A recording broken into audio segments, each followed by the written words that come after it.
You know, it's really amazing just how much the mainstream media has turned against Disney in recent months. And on the day that I'm recording this video, we have yet another example of that. And that is that Forbes, of all publications, has decided to shine the spotlight on Disney's absolutely disastrous handling of the Star Wars brand, which it paid very, very good money for. But unfortunately for the House of Mouse, it has not made a return on its investment. This article by Caroline Reed reports that the profits earned by the Disney Star Wars movies, that being the 5 movies it has produced starting with The Force Awakens in 2015, falls $2.8 billion short of covering the costs that Disney shelled out to acquire Lucasfilm.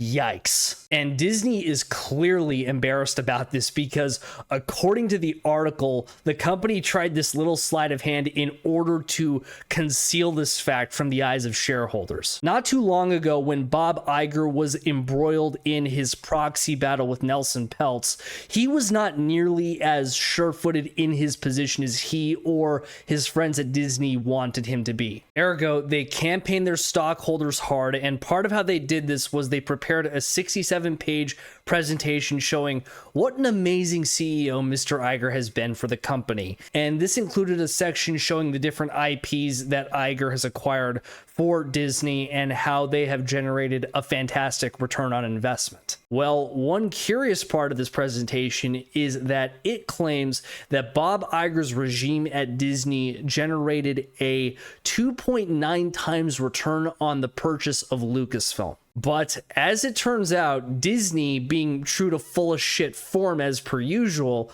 fudged those numbers just a little bit. Reportedly, what they did was, in calculating the ROI, rather than using the profits generated by the Disney Star Wars movies, they instead decided to use the revenue figures, which of course inflates the number. And to add insult to injury, Disney decided not to include the $4 billion Lucasfilm purchase price in its ROI calculation. This article goes deep into the weeds on the numbers, and I'm not going to exhaust that here, but suffice it to say, it calculates that the combined net profits of the Star Wars sequel trilogy Rogue One and Solo come out to $1.2 billion, which of course is $2.8 billion shy of the $4 billion that Disney paid for Lucasfilm. This article does play a little bit nicely with Disney and Lucasfilm by hedging its bets and playing things right down the middle. Like, for example, it mentions that the $1.2 billion figure does not include profits from Star Wars merchandise and physical media sales. But on the flip side, it also mentions that it does not include other costs like marketing and other Disney Lucasfilm losses like Indiana Jones 5 and Willow. But this article ends on a wishful note on behalf of Disney and Lucasfilm, and it is utterly fanciful. With several Star Wars movies in the pipeline, Disney still has a chance to get its money back through their box office profits.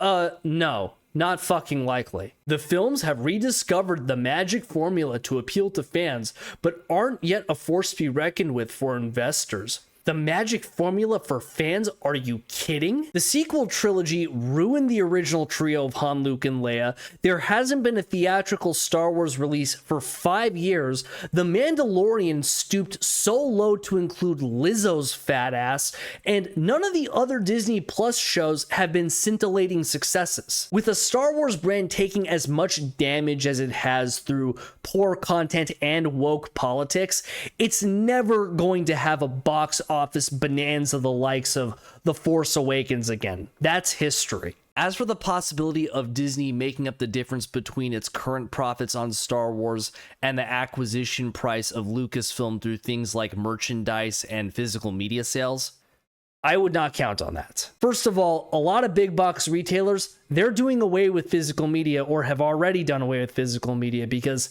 it just isn't in demand like it used to be. And as for Star Wars merchandise, not a snowball's chance in hell. After The Last Jedi permanently fucked up the Star Wars franchise in 2018, the popularity of Star Wars merch just swan dove right into concrete. You couldn't go into any big box retailer's toy section without seeing pegs full of Rey, of Rose Tico, of Admiral SJW. Hell, Even old, pathetic Luke Skywalker, no one wanted his toy anymore.